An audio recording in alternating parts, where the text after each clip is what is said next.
என் ஜெபங்கள்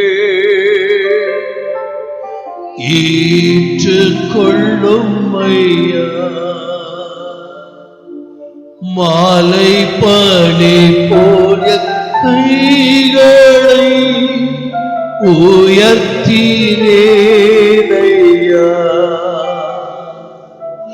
மாலை பனி போல கைகளை உயர்த்தினேனையா.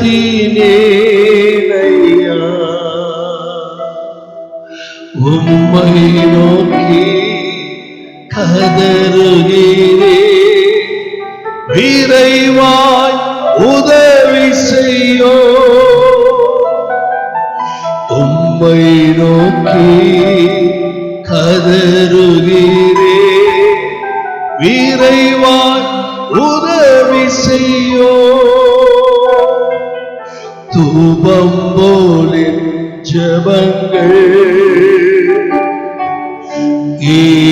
ஏற்றுக்கொள்ளும் ஐயா. என் குற்றங்கள் நீர் மனதில் கொண்டா நிலை நிற்க முடியாதையா. என் குற்றங்கள் நீர் மனதில் கொண்டா நிலை நிற்க முடியாதையா. மன்னிப்பு தருபவரே, உம்மைத்தான் தேடுகிறே. மன்னிப்பு தருபவரே,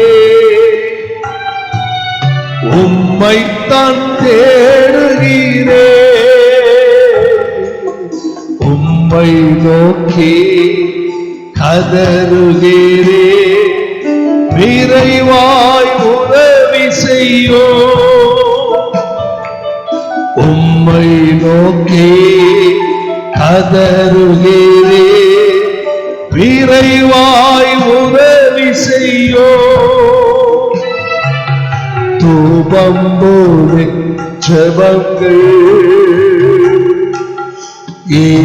ஏற்றுக்கொள்ளும் ஐயா. மாலை பனி போல கைகளை உயர்த்தினேனையா. மாலை பனி போல கைகளை உயர்த்தினேனையா.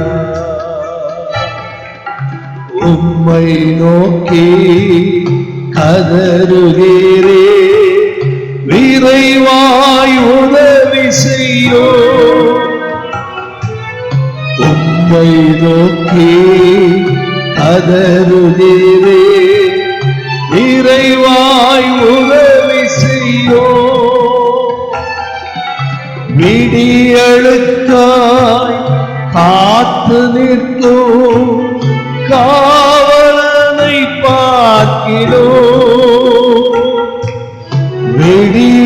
விடியலுக்காய் காத்து நிற்கோ காவலனை பார்க்கிறோ.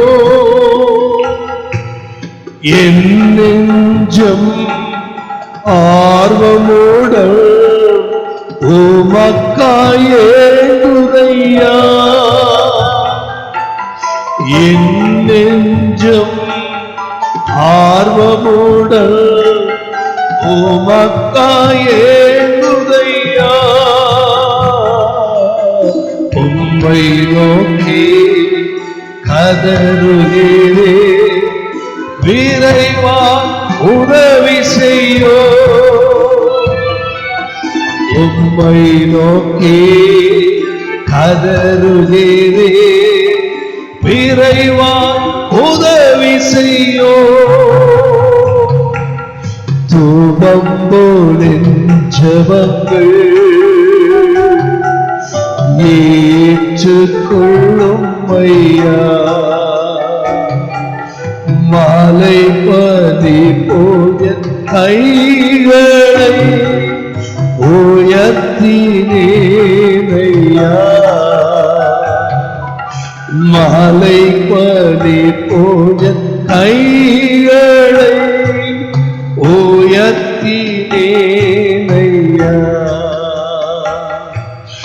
உம்மை நோக்கி கதறுகிறே, விரைவாய் உதவி செய்யோ. உம்மை நோக்கி கதறுகிறே, விரைவாய் உதவி செய்யோ. என் வாய்க்கு காவல் வையோ, காத்து கொள்ளும் ஐயா. என் வாய்க்கு காவல் வையோ, காத்து கொள்ளும் ஐயா. தீயனையுமே நாட விடாதேயோ, தீயனையுமே நாட விடாதேயோ. உம்மை நோக்கி கதறுகிறே, விரைவா உதவி செய்யோ. உம்மை நோக்கி கதறுகிறே, விரைவா உதவி செய்யோ. 15 காரியங்களையும் வேகமாய் பேசி முடிக்க ஆவியானவர் பலன் தருவாராக. அப்போஸ்தலர் 1-2 இந்த 2 அதிகாரத்திலிருந்து 15 காரியம் சொன்னேன். ஆதி திருச்சபையிலே சாட்சி, ஆதி திருச்சபையிலே ஒரு மனம், ஆதி திருச்சபையிலே ஜெபம், ஆதி திருச்சபையிலே பரிசுத்த ஆவியானவர், ஆதி திருச்சபையிலே ஞானஸ்நானம், ஆதி திருச்சபையிலே பரிசுத்த ஆவியின் வரங்கள். இது காலையில பேசல, மாலை கூடுகையில பேசினேன், யூடியூப்ல பார்த்துக்கங்க. இன்றைக்கு 7வது காரியம் ஆதி திருச்சபையில உபதேசம். அல்லேலூயா. இன்றைக்கு நான் 7வது காரியத்திலிருந்து 15வது காரியம் வரைக்கும் கொஞ்சம் ஸ்பீடா போய் இன்னையோட இந்த சாப்டரை முடிச்சிடலான்னு ஆசைப்படுகிறேன். நல்ல கவனிங்க. ஆண்டவராகிய இயேசு கிறிஸ்து இரவெல்லாம் அவர் பிதாவினுடைய சமூகத்தில் செபிக்கிறவராய் காணப்பட்டார். பகலெல்லாம் தேவாலயத்தில் வந்து உபதேசம் பண்ணுகிறவராய் காணப்பட்டார். நீங்க மாத்திரம் எனக்கு ஒத்துழைப்பு கொடுத்துட்டீங்கன்னா வருஷத்துல இருக்கிற 365 நாளும் நான் வெளி ஊழியம்லாம் போகாம டெய்லி வந்து இப்படி நடத்துறதுக்கு ரெடியா இருக்கேன். அது உங்க கையில தான் இருக்கு. நான் ஏன் வெளியில ஓடணும்? வெளியில கூப்பிடுறேன். வெளியில மக்கள் அவ்வளவு தேடுறதுனால தானே ஓடிக்கிட்டே இருக்கிறேன். மக்கள் அந்தந்த இடத்துல தேடி கூப்பிடுறதுனால ஓடிக்கிட்டே இருக்கிறேன். கர்த்தருக்கு ஸ்தோத்திரம். இன்றைக்கு 7வது காரியம் ஆதி திருச்சபையின் உபதேசம். நல்ல கவனிங்க. சபைக்கு தேவை உபதேசம். இது அப்போஸ்தலர் பணி 2ஆம் அதிகாரம் 42வது வசனத்தை படிச்சீங்கன்னா, அவர்கள் அப்போஸ்தலருடைய உபதேசத்திலும் அந்யோன்யத்திலும் அப்பம் பிக்குதலிலும் ஜெபம் பண்ணுதலிலும் எப்படி இருந்தாங்க? உறுதியாய் தரித்திருந்தார்கள். உபதேசம்ங்கிறது பிதாவினிடத்திலிருந்து வரக்கூடிய காரியங்கள். இந்த உபதேசம் ஒரு ஆவிக்குரிய மனுஷனுக்கு அவசியம் தேவை. உபாகமத்தை படிச்சீங்கன்னா 32ஆம் அதிகாரம் 2வது வசனத்துல, மழையானது இளம் பயிரின் மேல் பொழிவது போல என் உபதேசமும் என்ன செய்யும்? பொழியும். பனித்துளிகள் புள்ளின் மேல் இறங்குவது போல என் வசனம் இறங்கும். உபதேசம் ஆண்டவர் உங்க மேல என் மேல வைத்த அளவற்ற அன்பினால பரத்திலிருந்து அனுப்பக்கூடிய அந்த மகத்துவமான வார்த்தைகள் தான் என்னது? உபதேசம். அல்லேலூயா. உபதேசம்னு கேட்டா நம்ம என்னன்னு திருன்னு முழிக்க கூடாது. உபதேசம்ங்கிறது பரத்திலிருந்து பிதாவினிடத்திலிருந்து இறங்கி வரக்கூடிய வார்த்தைகள். நல்ல கவனிங்க. மேக்சிமம் நான் சபையில உபதேசம் தான் பண்ணிக்கிட்டே இருக்கிறேன். நிறைய காரியங்களை உங்களுக்கு இன் அண்ட் அவுட்டர் பேசுறேன். ஒரு குடும்பத்துல என்ன நடக்குது முதற்கொண்டு பிராக்டிக்கலா உங்களிடத்துல என்ன பண்ணிட்டு இருக்கிறேன், இந்த காரியங்களை எல்லாம் நான் பகிர்ந்து பேசி கொண்டிருக்கிறேன். பக்தன் யோபு சொல்றாரு 6ஆம் அதிகாரம் 24வது வசனத்துல, எனக்கு உபதேசம் பண்ணுங்கள், நான் மௌனமா இருப்பேன். நான் எதிலே தவறினேனோ அதை எனக்கு என்ன செய்யுங்கள், தெரியப்படுத்துங்கள். ஒரு சபை எப்படி இருக்கணும்னா, யார் கண்டிச்சாலும் அல்லது யார் குற்றங்களை உணர்த்தினாலும் ஒருவேளை அந்த தவறு நம்மிடத்தில் காணப்படுமானால் அந்த உபதேசத்துக்கு கீழ்ப்படிந்து நம்மை மாற்றிக்கொள்வது நல்லது. அல்லேலூயா. எதிர்த்து நிற்கிறவர்களாய், முரட்டாட்டம் பண்ணுகிறவர்களாய் ஒரு நாளும் காணப்படக்கூடாது. அதனாலதான் சாலமோன் நீதிமொழிகள் 5ஆம் அதிகாரம் 13வது வசனத்துல ரொம்ப அருமையா சொல்றாரு, என் போதகரின் சொல்லை நான் கேளாமலும் எனக்கு உபதேசம் பண்ணினவர்களுக்கு என் செவியை சாயாமலும் போனேனே. இன்னைக்கு வருத்தப்பட்டு பிரயோஜனம் இல்லை.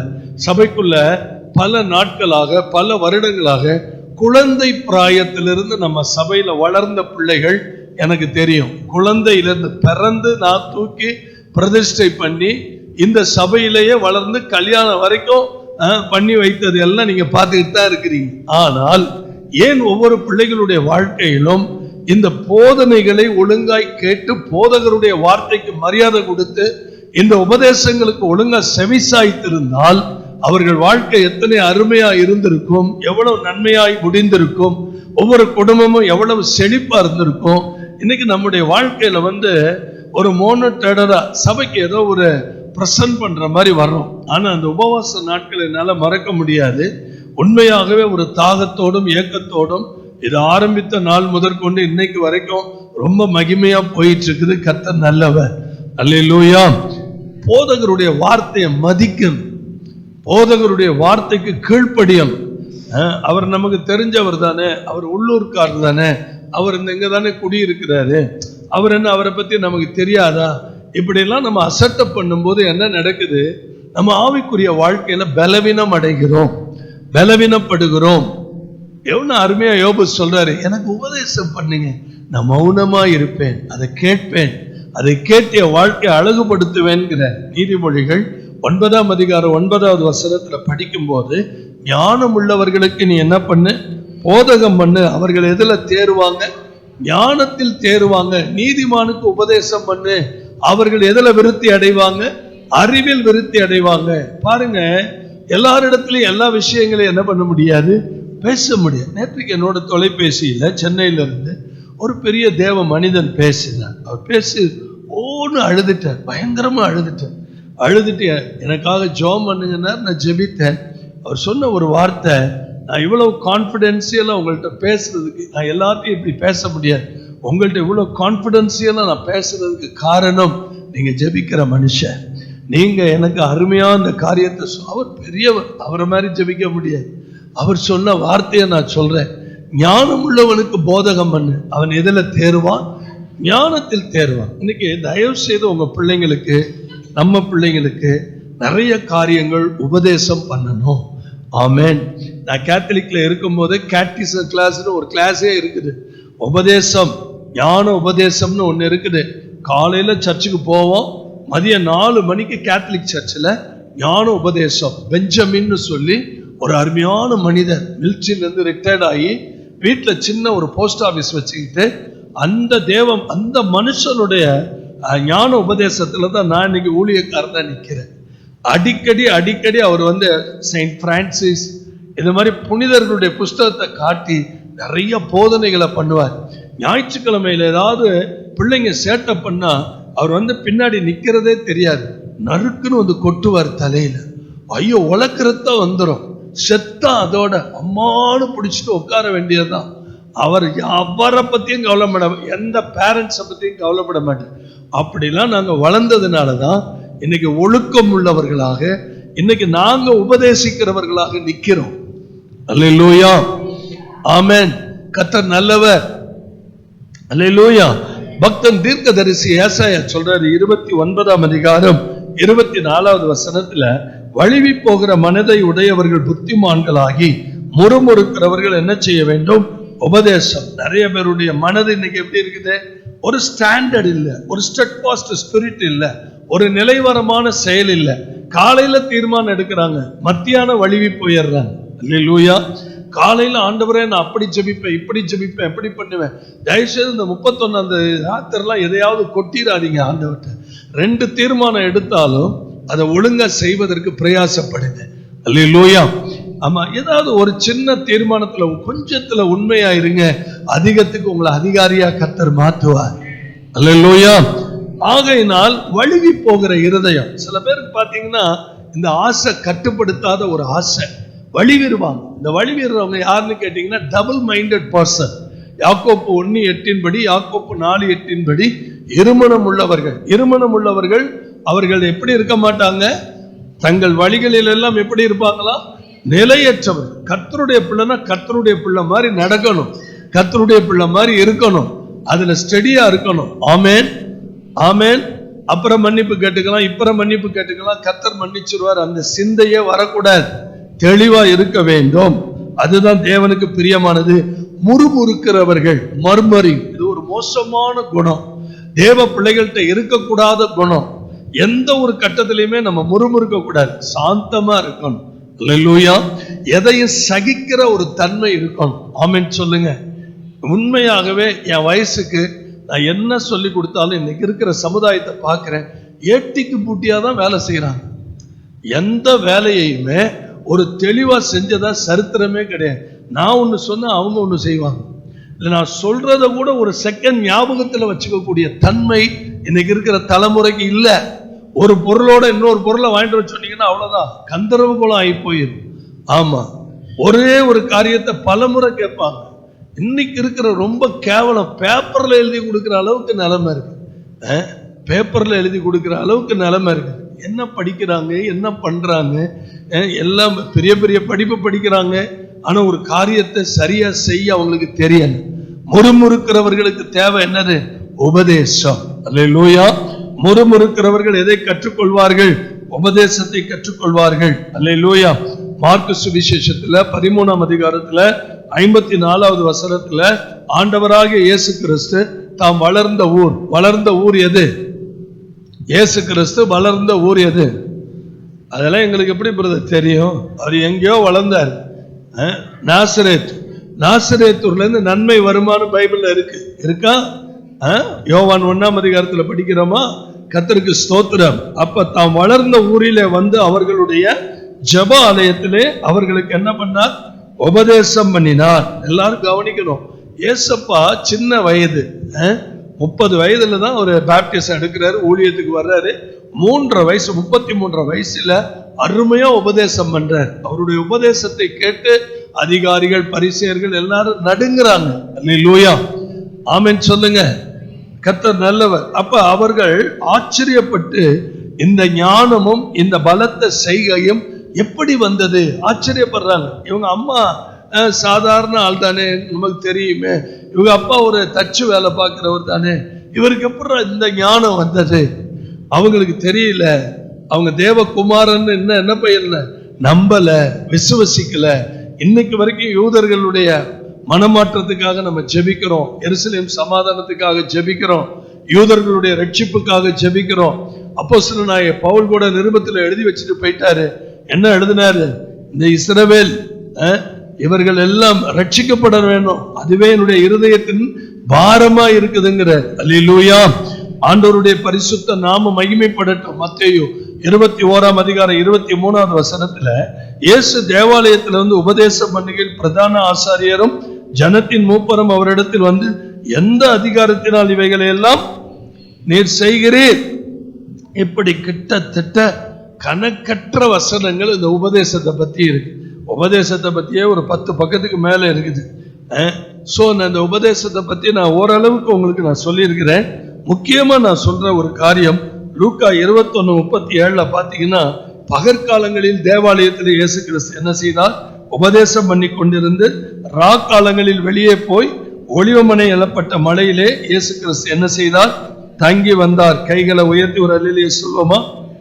உபதேசத்துக்கு கிட்டத்தட்ட 100கணக்கான வசனங்கள் இருக்குது. ஆனாலும் நான் சொன்னது போதுமானது. நான் வேகமா போறேன். அடுத்தது நான் பேச வேண்டிய எத்தனாவது காரியம்? 8வது காரியம். ஆதி திருச்சபையில் என்ன இருந்தது? அந்யோன்யம் இருந்தது. அந்யோன்யத்துக்கு நான் நிறைய எக்ஸ்பிளைன் பண்ணணுமா? சபைக்குள்ள நமக்குள்ள அந்யோன்யம் இருக்குதா? நமக்குள்ள சூனியம் இருக்குதா? அந்யோன்யம் இருக்குதா? கைகளை உயர்த்தி ஒரு அல்லேலூயா சொல்லுங்க பார்க்கலாம். நமக்குள்ள உண்மையா நெஞ்சில கை வச்சு சொல்லுங்க, சூனியம் இருக்குதா? அந்யோன்யம் இருக்குது. ஒருத்தர் நம்ம வந்து தாங்கிக் கொள்ளக்கூடிய, ஏற்றுக்கொள்ளக்கூடிய மனப்பாங்கு இருக்குதா? மன்னிக்கிற சுவாபம் இருக்குதா? ஒருத்தர் ஏற்றுக்கொள்ளக்கூடிய குணாதிசயங்கள் இருக்குதா? 1000 தப்பு பண்ணட்டும், அது அவனுக்கும் தேவனுக்கும் உரியது. அல்லேலூயா. நீங்க நல்ல மனசுல வச்சுக்கோங்க, பாஸ்டர் எல்லாத்துலயும் மூக்கு நுழைக்க முடியாது. அவங்கவுங்க செய்யற தப்புக்கு அவங்கவுங்க தான் கர்த்தர்ட்ட என்ன பண்ணணும், கணக்கு கொடுக்கணும். ஆனா உன்னுடைய சத்துரு பசியா இருந்தா கூட அவனுக்கு ஆகாரம் கொடுன்னு பைபிள் சொல்லுது. அல்லேலூயா. சத்துரு பசியா இருந்தா கூட என்ன பண்ணு, ஆகாரம் கொடு. ஆகையினால சபைக்குள்ள இருக்கிற எல்லாரையும் நேசிக்கலாம். அவங்க என்ன தப்பு பண்ணனாலும் அது அவங்களுக்கு தேவனுக்கு உரியது. அது ஆண்டவர் பார்த்துக்குவார். நீங்க கவலைப்பட வேண்டிய அவசியமே இல்லை. நீங்க என்ன பண்ணணும், தயால குணமா சபையில இருக்கணும், ஒரு நல்ல தாயா இருக்கணும், தகப்பனா இருக்கணும், எல்லாரோடையும் ஒரு அந்யோன்யமா இருக்கணும். ஆமென் சொல்லுங்க பார்க்கலாம். யாரிடத்துலயும் குற்றம் கண்டுபிடிக்கிற மனப்பான்மையோட பார்க்கவே கூடாது. இது நிறைய விஷயங்கள் நம்முடைய வாழ்க்கையில நிறைவேறாம இருக்கிறதுக்கு நமக்குள்ள மறைஞ்சு கிடக்கிற குப்பையெல்லாம் இன்னைக்கு எரிக்கப்படணும். இந்த 11வது மாசம் முடிவுல நமக்குள்ள மறைந்து கிடக்கிற இந்த கோழி சொல்றது, அடுத்தவங்களை பத்தி பேசுறது, தேவையில்லாத காரியங்களை செய்யறது, இதெல்லாம் டோட்டலா அழியணும். இதெல்லாம் அந்யோன்யத்துக்கு தடை. Price the Lord. அந்யோன்யம்னா என்னன்னு புரியுதா உங்களுக்கு? எக்ஸாம்பிள் தர்றேன். கலாத்தியர் 2ஆம் அதிகாரம் 9வது வசனத்தை நீங்க படிச்சு பார்த்தீங்கன்னா, அப்போஸ்தலனாகிய பவுல் சொல்றாரு, எனக்கு அளிக்கப்பட்ட கிருபையை அறிந்த போது தூண்களாக எண்ணப்பட்ட யாக்கோப்பு. சபையில தூண்களா எண்ணப்பட்ட யாக்கோப்பு, கேபா, கேபாவும் யோவானும். கேபானா யாரு? பேதுரு. கேபாவும் யோவானும். நீங்க கேபானா அது ஒரு ஆள் நினைச்சுக்காதீங்க. கேபாவும் பேதுரு யோவானும் தங்கள் விருத்த சேதனம் உள்ளவர்களுக்கும் நாங்கள் புறஜாதிகளுக்கும் பிரசங்கிக்கும்படி அந்யோன்ய ஐக்கியத்திற்கு அந்யோன்யம்னா வேற ஒண்ணும் இல்லை, ஆங்கிலத்துல ஃபெல்லோஷிப்.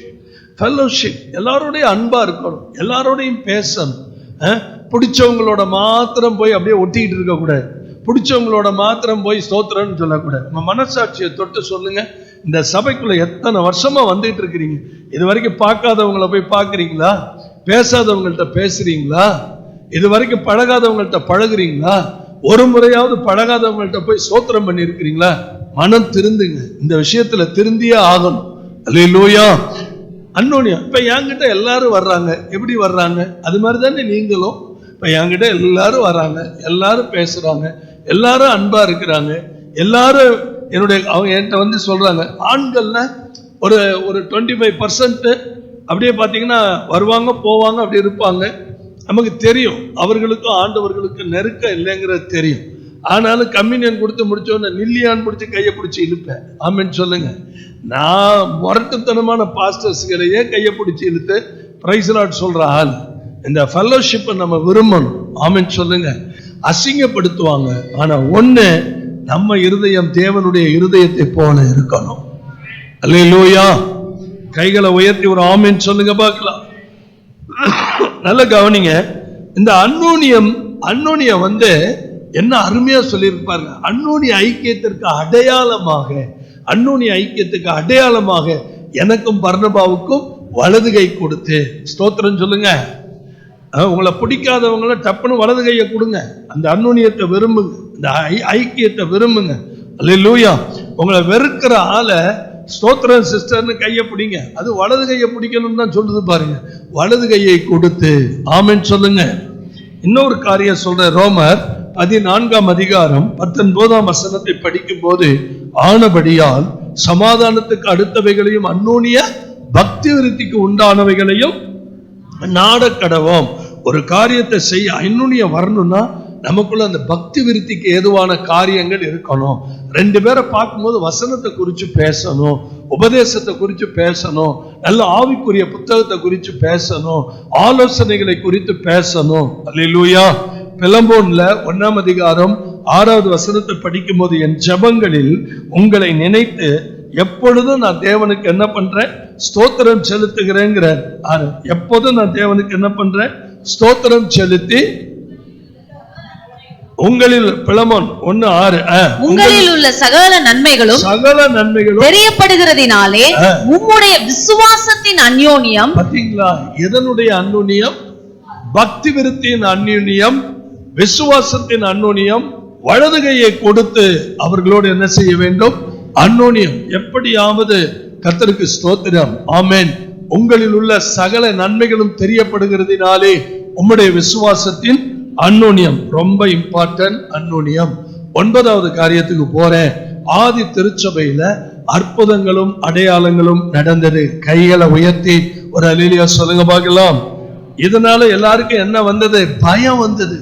சபையில இப்படி அற்புதம் நடக்கும் போது நடுக்கங்கள் வரும். ஆதி திருச்சபையில 2ஆம் அதிகாரத்துல 43வது வசனம் என்ன சொல்லுதுன்னு பாத்தீங்கன்னா, எல்லாருக்கும் பயம் உண்டாயிற்று. எல்லாருக்கும் சபையில இருக்கிற அத்தனை பேருக்கும் பயம் உண்டாயிற்று. அப்போஸ்தலர்களாலே அநேக அற்புதங்களும் அடையாளங்களும் செய்யப்பட்டது. நல்லா கவனிச்சுக்கோங்க. 21 நாள் உபவாசத்துல இருக்கிற அன்பு தேவ குடும்பங்களுக்கு நான் சொல்றேன், உங்க கைகள்னால அற்புதங்கள் அடையாளங்கள் நடக்கணும். உங்க கைகள்னால கர்த்தர் பலத்த காரியங்களை செய்யணும். நான் தகுதி இல்லாதவ, நான் ஒன்னத்துக்கு உதவாதவ அப்படின்லாம் நீங்க இனிமே பேசவே கூடாது. இயேசுவின் நாமத்தினால நீங்க அற்புதங்களை செய்ய முடியும். ஆமென். யாத்திரை ஆகமத்துல நல்ல கவனிங்க. உங்க வலது கையெல்லாம் நீட்டுங்க பார்ப்போம். எல்லாருடைய வலது கையை நீட்டுங்க. கொஞ்ச நேரம் எனக்காக அப்படியே நீட்டிக்கிட்டே இருங்க. கீழே போட்டீங்கன்னா முடிஞ்சு போச்சு கதை. அப்படியே நீட்டிக்கிட்டே இருங்க. அப்போஸ்தலர் நடபடிகளின் புஸ்தகம், யாத்திரையாகமத்தின் புஸ்தகம் கீழே போட்டீங்க சில பேர். 4ஆம் அதிகாரம் 21வது வசனத்தை பாருங்க. யாத்திரையாகமம் 4:21 கர்த்தர் மோசேயை நோக்கி, நீ எகிப்திலே திரும்பி போய் சேர்ந்தவேன். எல்லாரும் படிங்க. நான் உன் கையில் அளித்திருக்கிற, இப்ப உங்களை பார்த்து சொல்றேன், உங்க கையில கர்த்தர் இந்த 13ஆம் நாளிலே அற்புதங்களை அடையாளங்களை கொடுத்திருக்கிறார். அல்லேலூயா.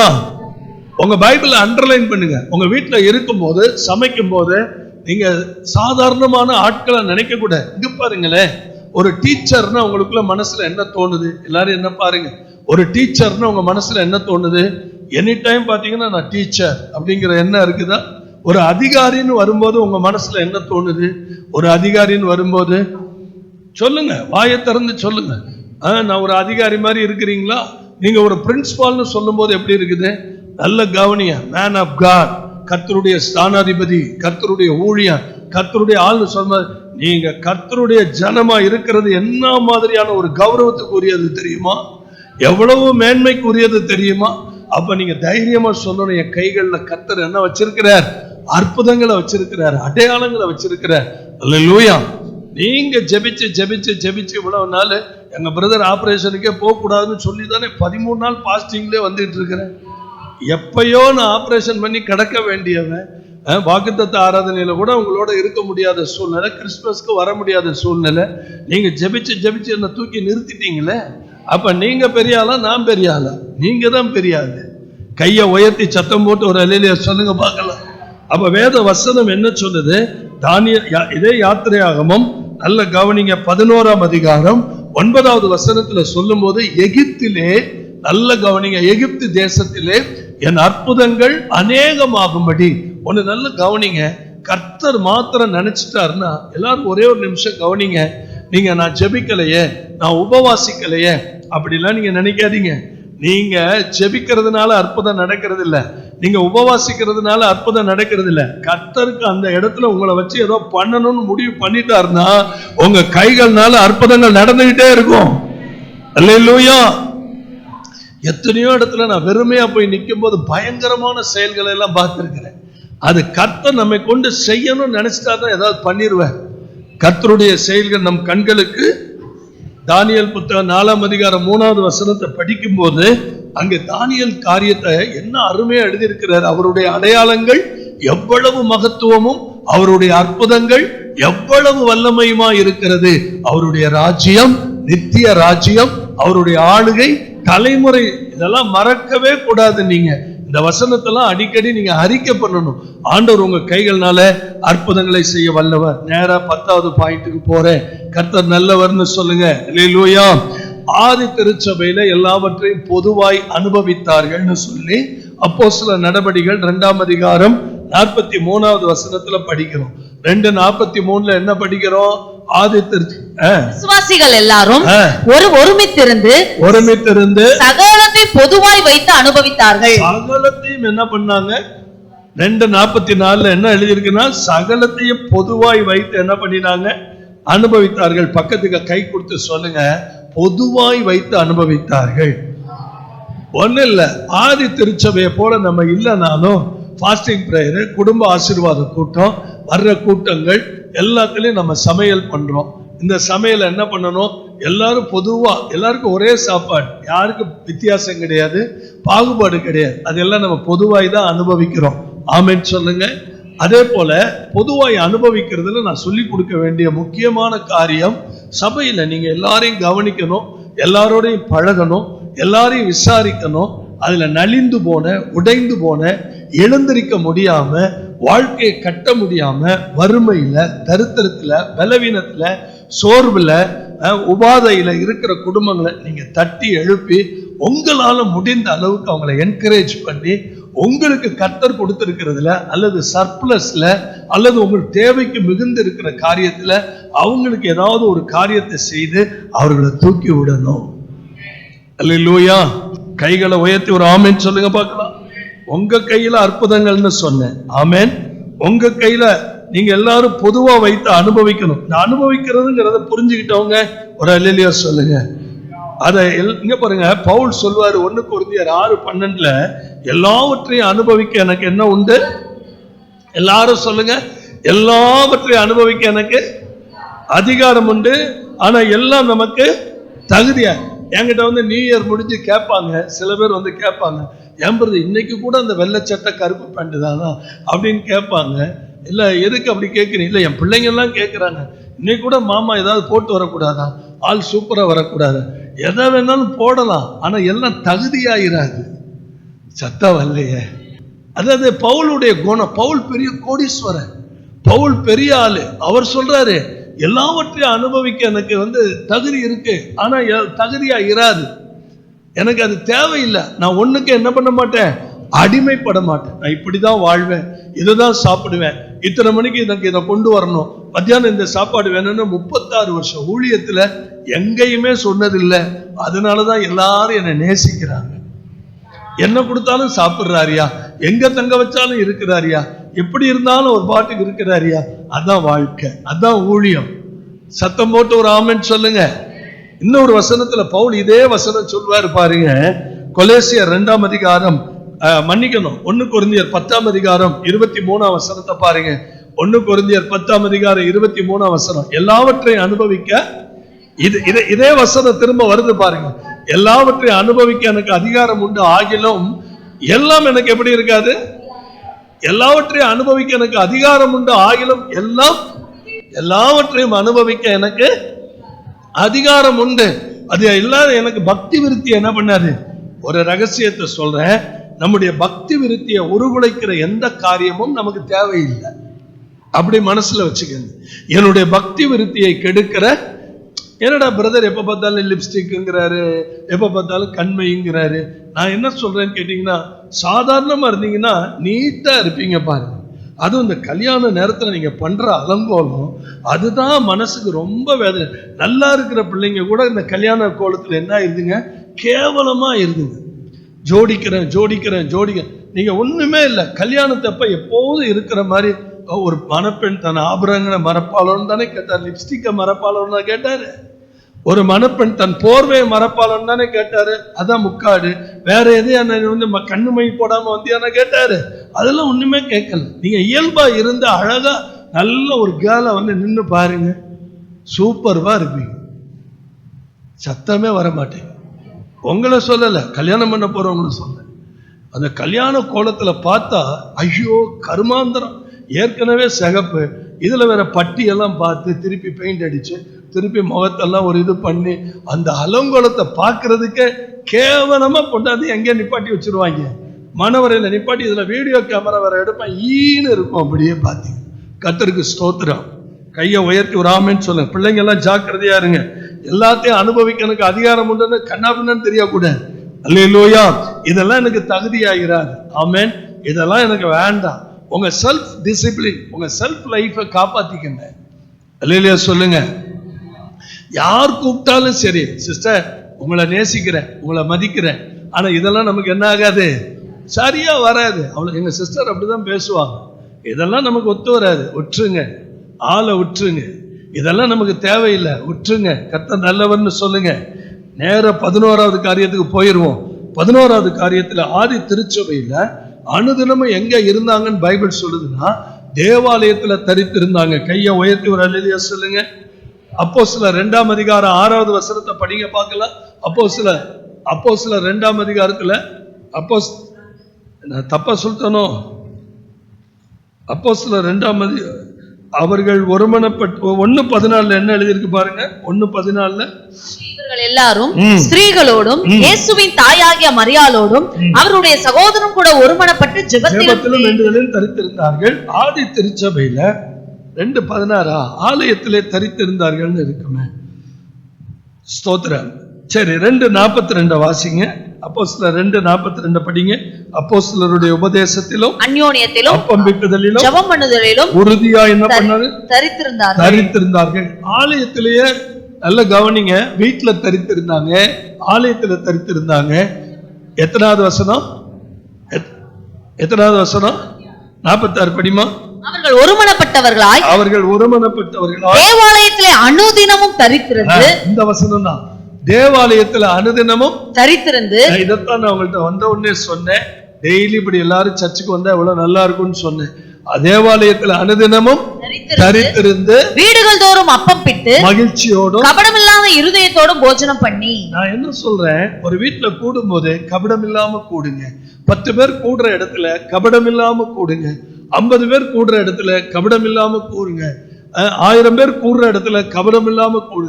யாராவது உங்களுக்கு டிஸ்டர்பன்ஸா இருந்தா அவங்கள தனிமையில பார்த்து உட்கார்ந்து பேசுங்க. இந்த கபடம் இல்லாத இருதயம் நமக்கு ரொம்ப முக்கியம். கைகளை உயர்த்தி ஒரு ஆமென் சொல்லுங்க. எங்க கபடம் இல்லையோ அங்க கர்த்தருடைய வல்லமை பலமா வெளிப்படும். கர்த்தர் நல்லவர். ஆமென். நேர 12வது காரியத்துக்கு போயிடுறேன். அவர்கள் வீடுகள் தோறும் அப்பம் பிக்குதல் கபடம் இல்லாத இருதயத்தோட என்ன பண்ணாங்க? போஜனம் பண்ணாங்க. அப்ப இங்க என்ன சொல்ல வர்றேன் அப்படின்னு கேட்டீங்கன்னா, போஜனம். கையை உயர்த்தி சொல்லுங்க. இங்க என்னது? போஜனம். இந்த வசனத்தையும் நான் திருப்பி சொல்லிட்டு வரேன். அவர்கள் ஆலயத்துல தரித்திருந்தார்கள். இப்ப என்ன வந்தா அப்பம் பிக்குதல் போஜனம். கர்த்தருக்கு ஸ்தோத்திரம். அப்போஸ்தலர் 20ஆம் அதிகாரம் 7வது வசனத்தை பாருங்க. அப்போஸ்தலர் 20ஆம் அதிகாரம் 7வது வசனம். வாரத்தின் முதல் நாளிலே அப்பம் பிட்கும்படி. நாளைக்கு நம்ம எல்லாரும் முதல் நாள், மாதத்தின் முதல் நாள், வாரத்தின் முதல் நாள் எல்லாரும் என்ன செய்ய போறோம்? சத்தமா சொல்லுங்க. ஃபாஸ்டிங் இருக்கிற நம்ம எல்லாம் அப்பம் பிக்க போறோம்.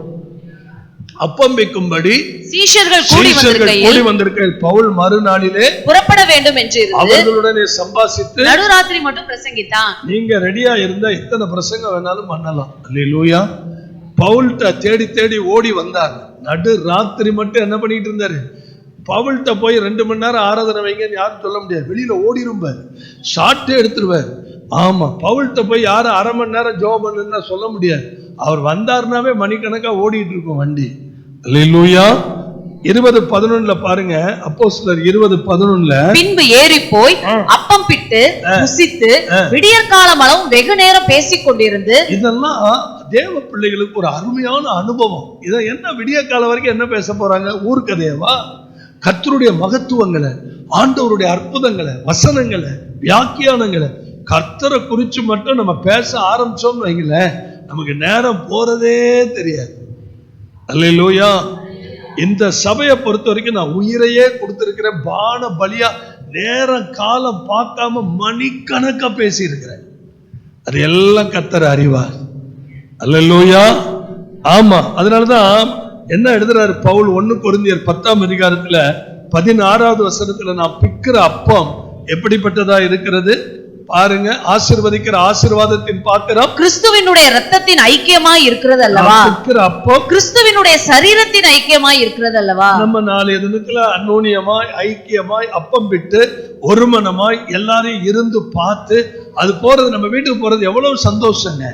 4 தினத்துல ஞானஸ்தானம் எடுத்தவங்க நல்ல ஸ்தோத்திரம் பண்ணி அந்யோன்யமா இருந்து அப்பம் விட்டு ஒருத்தர் பார்த்து கிறிஸ்துவின் சரீரத்தை உட்கொண்டு இங்கிருந்து நம்ம வீட்டுக்கு போகும்போது எப்படிப்பட்ட ஒரு மனநிலையோட போவோம். நீங்களே யோசிச்சு பாருங்க.